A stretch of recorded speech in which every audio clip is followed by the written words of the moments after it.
Contextual presents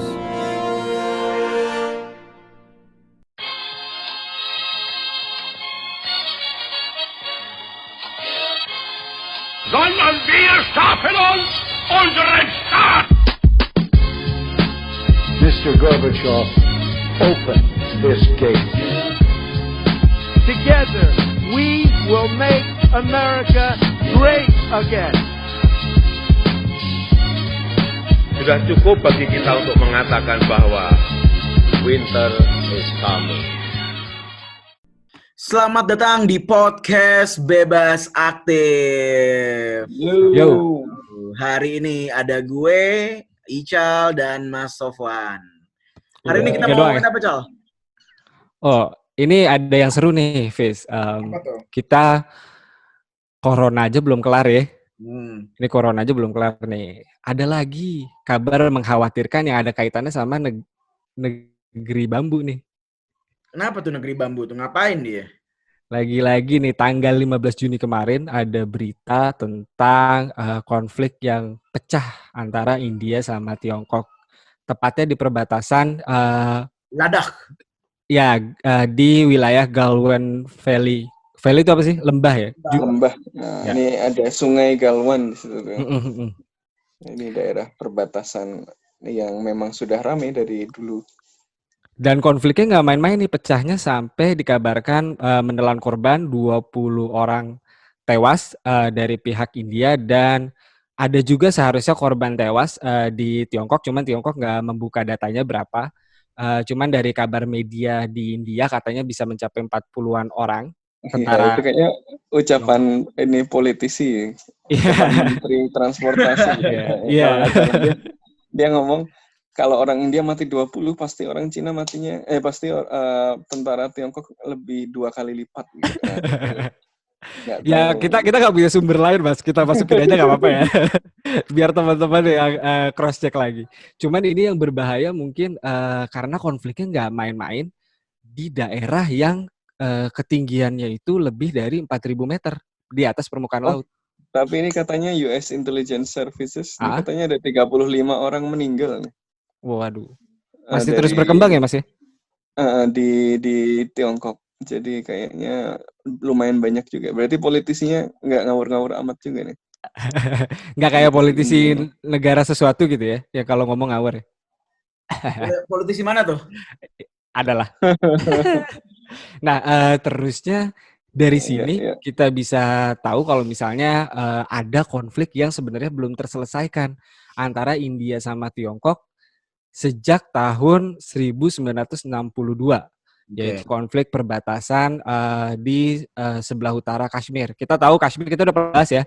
Kalau di Kashmir itu ada konflik India sama Pakistan. Nah, di dekat-dekat situ juga ternyata ada konflik antara India sama Tiongkok. Gitu, Fis. Oke, langsung kita masuk aja kali ya ke segmen pertama. Tetap di podcast Bebas Aktif. Mr. Gorbachev, open this gate. Together, we will make America great again. Oke, kita masuk ke segmen pertama. Sebelum kita ngobrol-ngobrol, pastinya jangan lupa untuk follow podcast Bebas Aktif di Spotify. Jangan lupa juga untuk follow kita di Instagram @contextualcom @contextualcom. Juga jangan lupa buat baca-baca artikel kita di www.contextual.com. Oh ya, sama jangan lupa subscribe YouTube Contextual Media. Gimana nih, Cal? Kondisi di perbatasan Ladakh yang katanya lagi panas antara Tiongkok dan India. Kemarin sempat panas Kemarin, setelah konflik 15 Juni, terus tanggal 17-nya kedua menteri luar negeri dari masing-masing negara ini sempat telepon-teleponan tuh. Kita nggak tahu sih telepon-teleponnya gimana, tapi katanya sih saling ngamuk nih, marah-marahan lah. Nggak ngerti, mungkin Ada gimana? Ada masalah nggak? Nggak ada masalah. Ya, gitu. Marah-marahan nih. Nah, terus setelah itu pun kemudian dari dua kepala negara masing-masing, Modi sama Xi Jinping, mengatakan bahwa mereka berdua bersedia untuk deeskalasi konflik, menurunkan konflik di sana. Tapi dengan catatan kalau misalnya ada yang macam-macam, gue beri lu lebih, katanya gitu sih. Oke, wow, ngeri juga ya. Cuman yang jadi penasaran sebenarnya adalah kenapa sih konflik ini bisa terjadi? Ada apa sih tahun 1962 di antara kedua negara ini? Ya, dan sebenarnya ini masih belum selesai juga ya, karena masih ramai juga ini. Bahkan kalau kita lihat reaksi domestik di India, kayaknya yang ramai banget malah di India ya, karena kalau kita lihat video-videonya itu bahkan sampai ada yang bakar patungnya Xi Jinping di jalanan. Jadi orang-orang sayap sayap ormasnya lah dari BJP, partainya Modi itu bakar patungnya Xi Jinping gitu. Tapi ini agak berkebalikan sama sikapnya Modi yang tadi dibilang kesannya mendownplay konflik ya, ingin menurunkan tensi konflik. Nah ini yang kemudian di parlemennya India malah ramai karena ya diserang sama oposisi, sama orang-orang kongres ya, orang-orang partai kongres nih, partai oposisi yang kemudian menyerang Modi sebagai ya orang yang tadinya sok kuat tapi kok begitu ada masalah malah jadi melempem. Ya melempem. Ini malah ini siapa nih? Ada Rahul Gandhi. Ini dia nge-screenshot ini berita di Cina yang muji-muji Modi. Kalau Modi itu kuat kok malah dipuji-puji sama musuh gitu. Kira-kira gitu pesannya. Jadi ini jadi arena konflik politik juga ini. Jadi kita masih belum tahu endingnya kan kayak apa. Tapi kalau balik lagi ke kenapa sih terjadi konflik di sana? Kita nggak bisa lepaskan konflik ini dari peristiwa sebelum tahun 60-an ya, yang kemudian nanti terjadi seiring dengan kemerdekaan India dan kemerdekaan Cina, kemudian pengambil alihan kekuasaan oleh Partai Komunis Cina ya, yang kemudian dalam periode-periode pembangunan negara itu tentu salah satu yang paling penting adalah penentuan batas-batas negara. Nah, ada satu wilayah yang ada di daerah perbatasan antara India Cina ini ada daerah Sikkim gitu ya. Ini dulu ada kerajaan yang merupakan bagian dari protektoratnya India lah kira-kira gitu. Nah, ketika awal-awal kemerdekaan India, ya kan mereka kemudian ditanyakan mereka itu mau masuk ke mana, mau masuk ke India atau mau merdeka atau mau masuk ke Tiongkok gitu ya, masuk ke Cina. Nah, ternyata si kerajaan ini menyatakan masuk ke India ya, tapi Cina menganggap bahwa itu tindakan yang ilegal, yang tidak sah gitu lah. Ya ini kemudian memicu konflik di antara dua negara yang waktu itu belum negara dengan kekuatan militer besar seperti hari ini ya, masih sama-sama negara baru keluar dari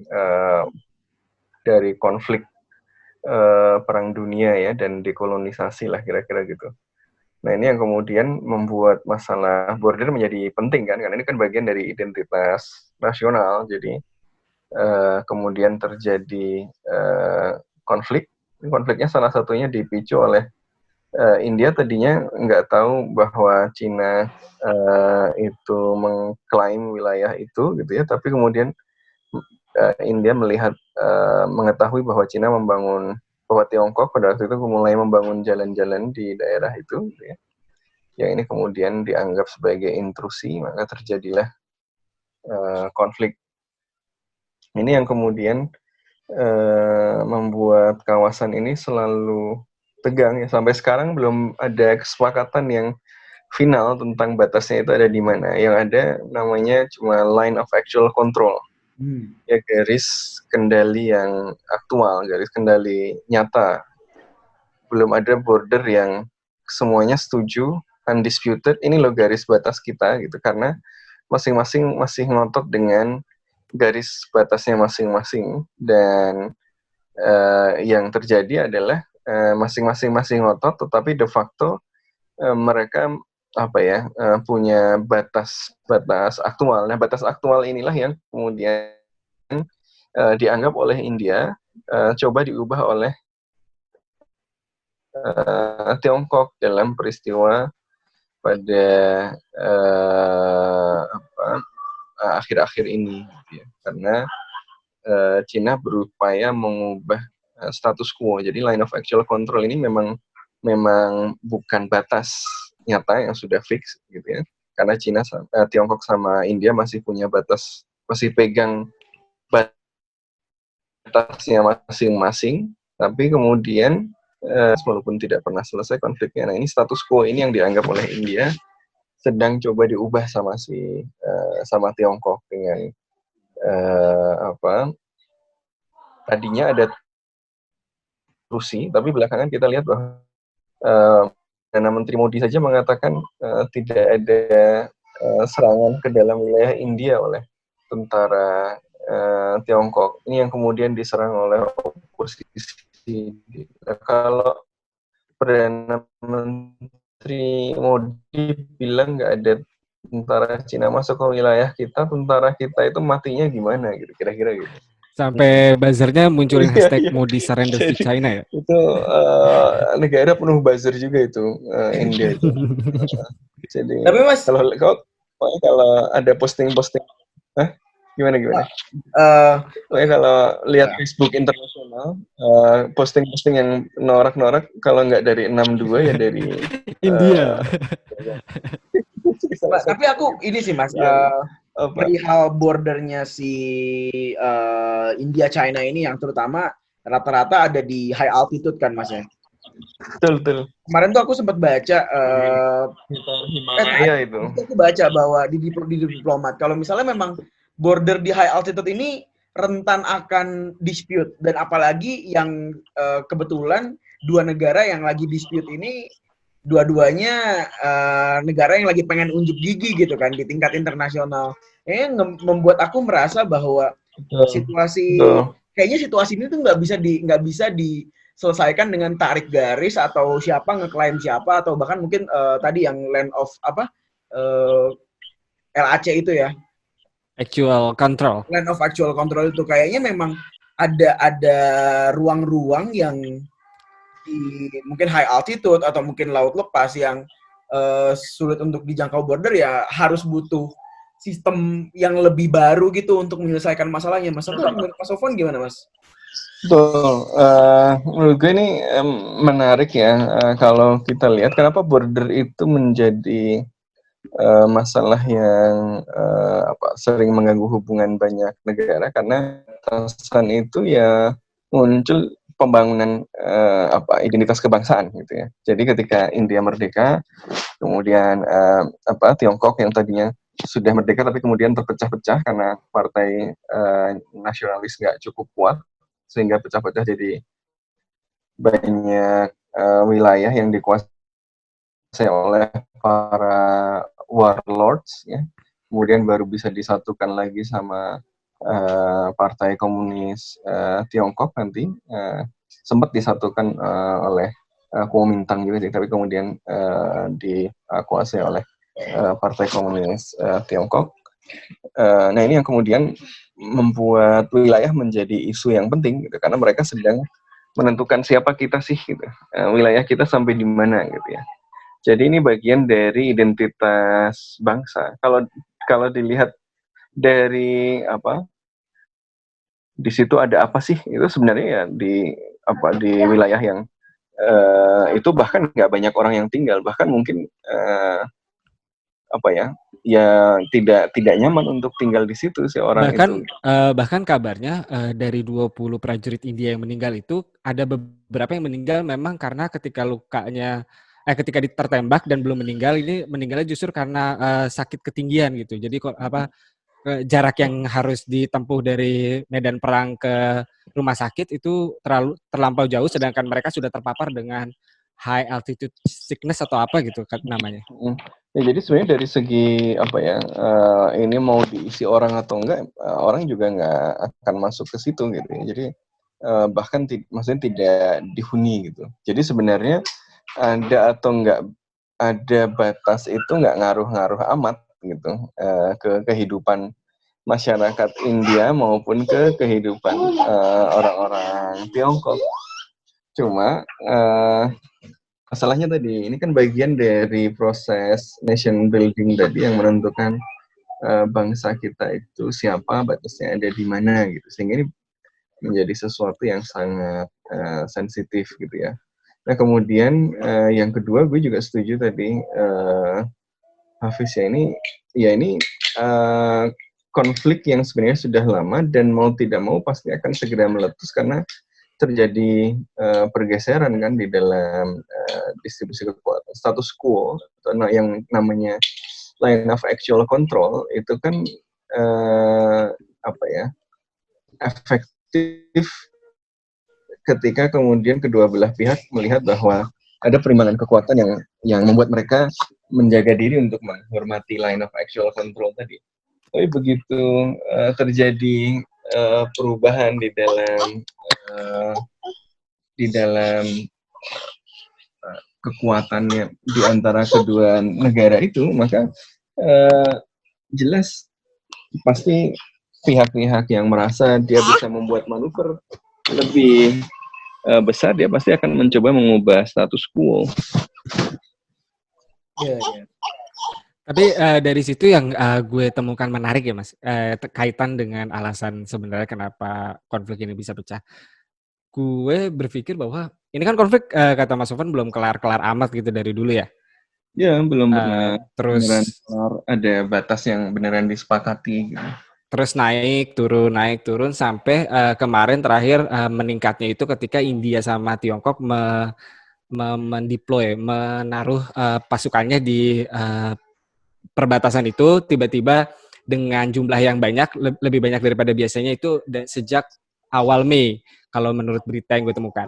Sebelumnya ini juga India bangun jalan.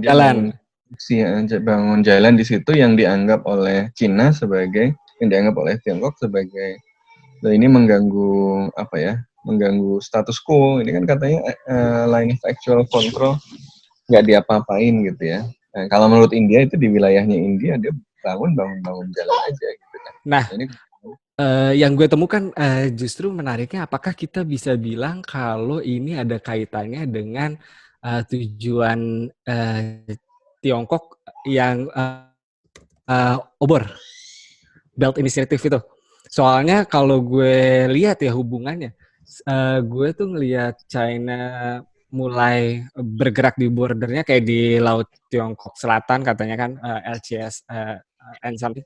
Terus juga di beberapa perbatasan Tiongkok lainnya itu kan sebenarnya ketika kita dengar kalau misalnya si Tiongkok ini mulai menginvestasikan uangnya ke beberapa negara. Kalau kita dengar di sini mungkin kaitannya ketika Tiongkok udah menginvestasikan lebih dari 6 juta dolar Amerika Serikat ke Pakistan untuk mewujudkan tujuannya. Nah, apakah kemudian ini bisa dibilang sebagai salah satu langkah nyata yang coba diambil Tiongkok untuk mewujudkan impiannya itu? Ya, Belt and Road yang kalau yang dikatakan oleh Beijing ya dia tujuannya ekonomi ya, untuk membangun kerjasama ekonomi. Tapi kalau mereka yang melihat Tiongkok tidak dengan melihatnya sekedar sebagai kesempatan tapi juga sebagai ancaman seperti India misalnya, ya pasti melihatnya dengan penuh kecurigaan gitu.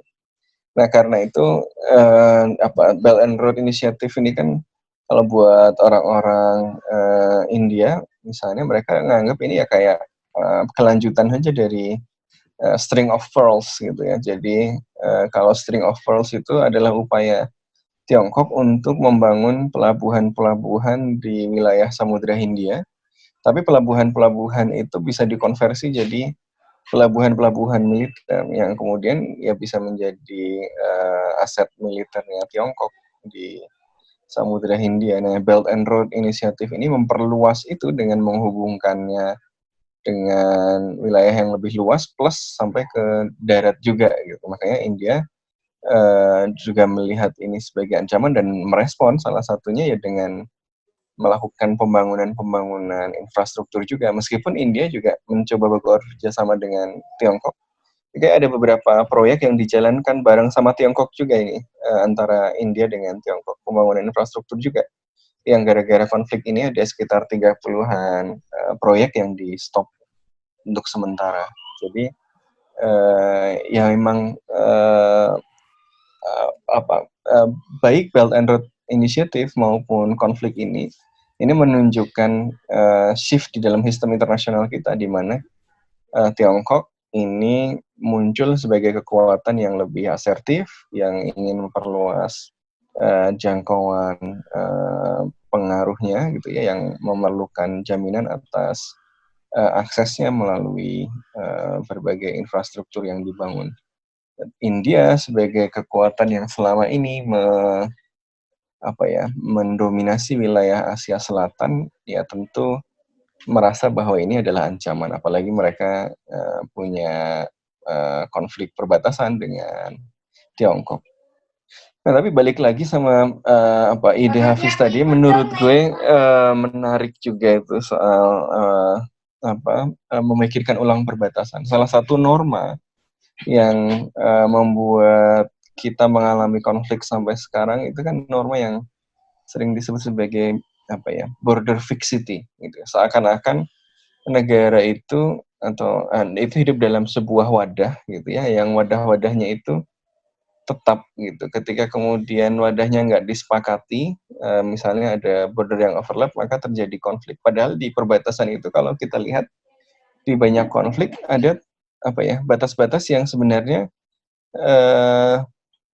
nggak punya nilai ekonomi yang besar, nggak ada orang yang bisa hidup di sana juga, atau kalau dia punya nilai ekonomi yang besar, barangkali tidak harus diperlakukan sebagai sesuatu yang sangat sakral gitu ya.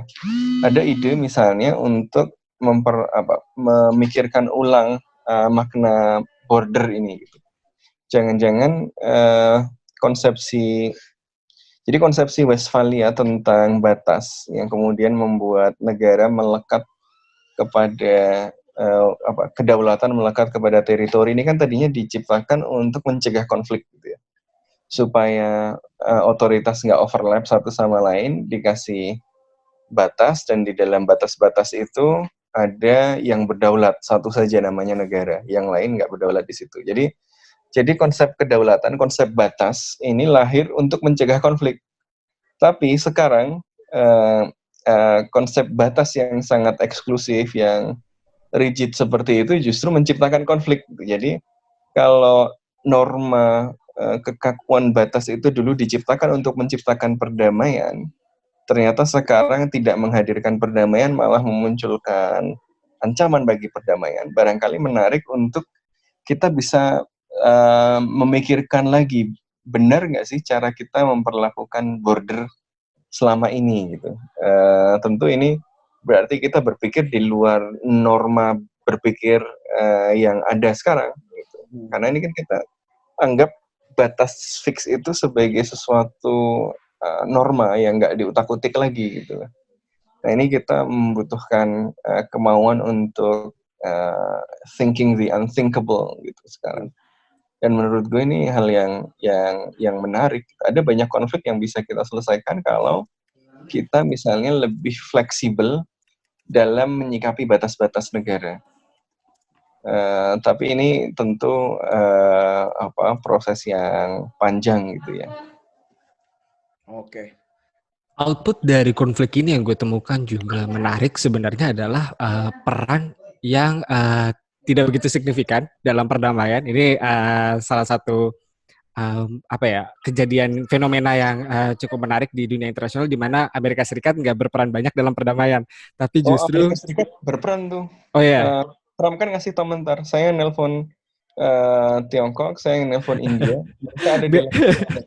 Beda loh Mas, peran sama telepon soalnya musuhnya Amerika Serikat selama ini Rusia justru nggak cuma telepon doang. Rusia itu dengan terbuka mengundang kedua menteri luar negeri dari masing-masing negara, di mana India juga merasa nyaman sama Rusia, Tiongkok juga merasa nyaman sama Rusia, terus mereka dipertemukan rencananya hari Kamis. Kalau nggak salah di berita yang gue temukan. Kamis tanggal berapa? Ini kan Kayaknya besok deh, tanggal 24 atau gue salah. Atau ya pokoknya kita lihat aja perkembangannya, tapi yang jelas di sini justru Rusia mengambil peran yang lebih besar karena Rusia juga punya bilateral perjanjian trilateral antara India sama Tiongkok, RIC namanya. Terus juga kemudian kita lihat bahwa India bisa begitu terbuka sama Rusia juga karena India sekitar 60-70% dari militernya itu disuplai sama Rusia. Terus juga Tiongkok punya banyak perjanjian sama Rusia. Jadi kayaknya kedua belah pihak ini lebih nyaman justru ketika dijembatani oleh Rusia. Kita nggak tahu ke depannya kayak gimana, apakah ada manuver-manuver dari Amerika Serikat untuk kemudian menjaga eksistensinya di wilayah ini. ya, jadi ini memang konflik yang menarik karena yang terlibat banyak ya, dan ini nggak cuma politik antara Cina dan India, di level internasional ada banyak aktor lain. Bahkan ini selain Rusia yang ikut-ikut, tapi kalau ini ikut ngomporin nih, ini Tibet juga nih ngomong, misalnya para pemimpin Tibet yang di pengasingan ini mengatakan bahwa ini strategi ekspansionis Cina memang seperti itu gitu katanya gitu. Ini jadi konflik yang di level internasional rumit, tapi di dalam lagi-lagi juga rumit. Ini kayaknya masih ramai juga, apalagi ini lagi ada COVID, ada masalah ini pula gitu kan. BTW Tibet kayak buzzer juga ya, ngompor-ngomporin aja nih. Karena Tibet kebetulan wilayah itu kan wilayah Tibet juga gitu ya. Iya. Yang karena dekat kan di Himalaya juga kan. Dan para oposisi Tibet ini kan ya memang musuhnya Beijing kan, karena mereka dianggap separatis. Oke. Ini bentar, sebelum menutup bagian ini gue mau nambahin dikit sih. Tadi yang mungkin belum terlalu kesinggung banyak adalah bahwa ini lumayan seru juga karena dua-duanya mengaku punya nuklir. Ya, Cina memang punya nuklir. Kalau India kan mereka mengaku punya nuklir gitu kan, meskipun skalanya masih kecil ya dibanding Rusia dan mungkin Amerika. Tapi menarik nih kalau misalnya konflik ini bukannya mereda tapi malah meningkat. Jadi ada titik bahaya nuklir di sana yang gua rasa bakal jadi perbincangan yang semakin hangat kalau situasinya bakal semakin memanas gitu sih. Betul. Walaupun kayaknya Tiongkok kayaknya kalau megang nuklir tuh cuma sekedar punya-punyaan doang. Soalnya kayaknya lebih suka pendekatan ekonomis gitu ketimbang militeris. India juga punya-punyaan doang buat takut-takutin Pakistan. Ya udah, oke lah. Segitu dulu untuk segmen pertama. Tetap di podcast Bebas Aktif. Mr. Gorbachev, open this gate. Together, we will make America great again. Oke, kita masuk ke segmen kedua. Kita mau ngebahas apa nih, Haikal?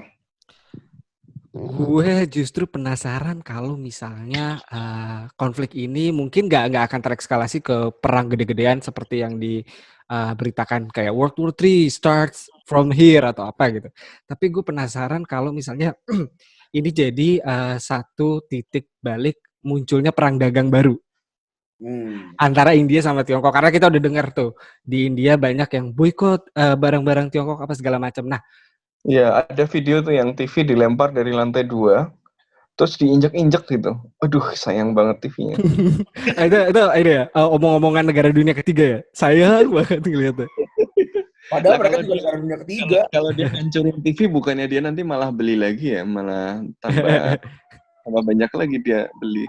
Iya. Nah, tapi justru dari situ dampaknya ke Indonesia atau ke partner-partner dagang lainnya dari kedua belah pihak. Nah, misalnya kalau di Indonesia, kira-kira apa yang perlu kita lakukan ketika perang dagang ini terjadi? Kalau Cina dan India memang hubungan ekonominya kan juga naik turun, jadi bukan hal yang baru sih sebenarnya. Dan memang sebagai negara yang sama-sama besar dan berbatasan pula, ya pasti ketegangannya banyak gitu. Jadi apalagi kalau kita lihat sejarah filsafat politiknya India kan dulu ada Kautilya itu yang bicara tentang teori Mandala itu kan. Tugas saya itu Mas di kuliah.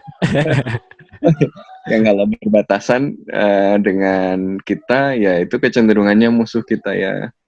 Ya ini kira-kira yang terjadi kan. Jadi sebenarnya emang secara alamiah India melihat Cina, melihat Tiongkok ya sebagai ancaman, cuma mengelolanya bagaimana. Jadi sebenarnya bukan hal yang baru, baik perang dalam aspek ekonomi maupun dalam aspek-aspek yang lain gitu ya. Jadi ya bukan hal yang mengejutkan gitu. Apakah dampaknya akan sebesar misalnya perang dagang antara Amerika Serikat dengan Tiongkok?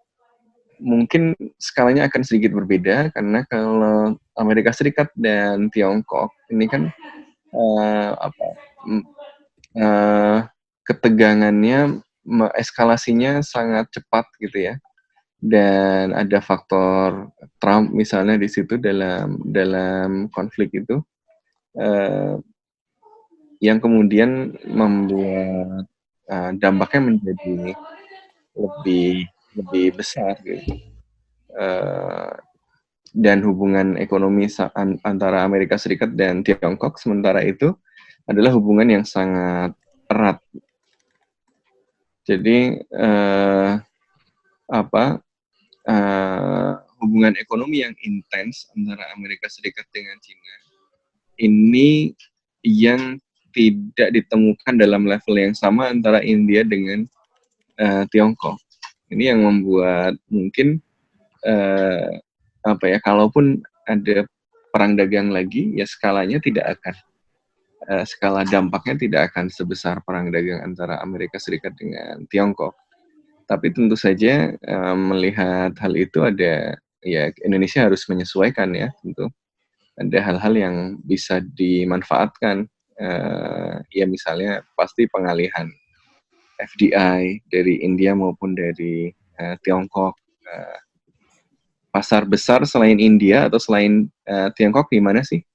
Negara yang penduduknya besar? Ya Indonesia misalnya.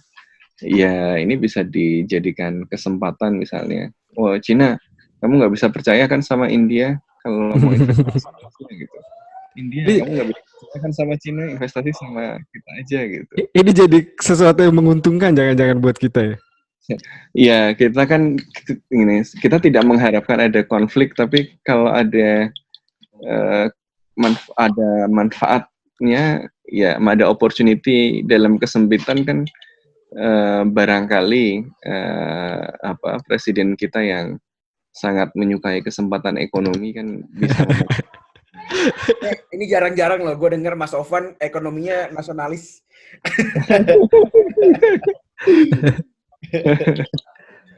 Oke, gue nggak menyarankan, gue kan diminta menduga kira-kira akan kayak apa gitu.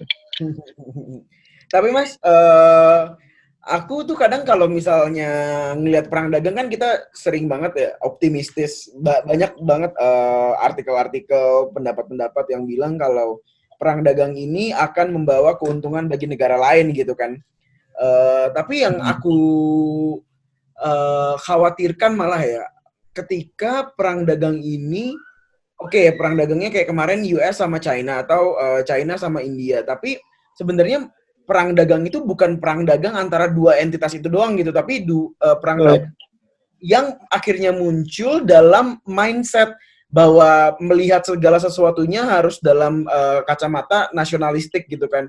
Yang mana kalau misalnya pandangannya jadi berubah seperti itu, kayaknya malah semua negara jadi ada tarifnya gitu. Maksudnya artinya belum tentu dapat menguntungkan Indonesia, malah bisa jadi perang dagang, mindset perang dalam konsep dagang ini berarti kan mindset tarif ya, akan diterapkan ke perdagangan di seluruh dunia gitu, ke negara-negara lain, yang mana at the end ya akhirnya nggak ada yang diuntungkan juga sih kalau kayak, karena maklum nih saya memang pro free market Ini ya. agak terbalik gitu ya.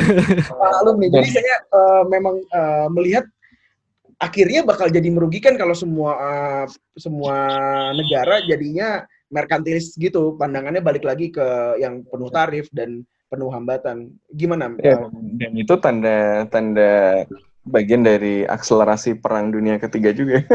Iya sih, benar sih. Omongan dijaga, tolongnya dijaga. Jadi ya jelas perang dagang ini dalam dunia kita yang sekarang interdependensinya jauh lebih kompleks. Ini nggak cuma berdampak kepada si dua negara tadi gitu ya. Iya, jadi betul. Bukan cuma ini kemudian memunculkan peluang memindahkan. Ada peluang memindahkan itu, dan politik tetap matter, dan nation state tetap matter, tapi pada saat yang bersamaan juga ada aspek kompleksitas ekonomi global yang membuat hubungan ekonomi yang memburuk antara Amerika Serikat dan Tiongkok, antara Tiongkok dengan India itu juga pasti punya dampak negatif, dampak ikutan kepada ekonomi yang lain juga gitu ya. Tapi dia tadi karena intensitas hubungan antara Tiongkok dengan India itu tidak seintensif Amerika Serikat dengan Tiongkok. Nah, Amerika Serikat ini pusatnya capital.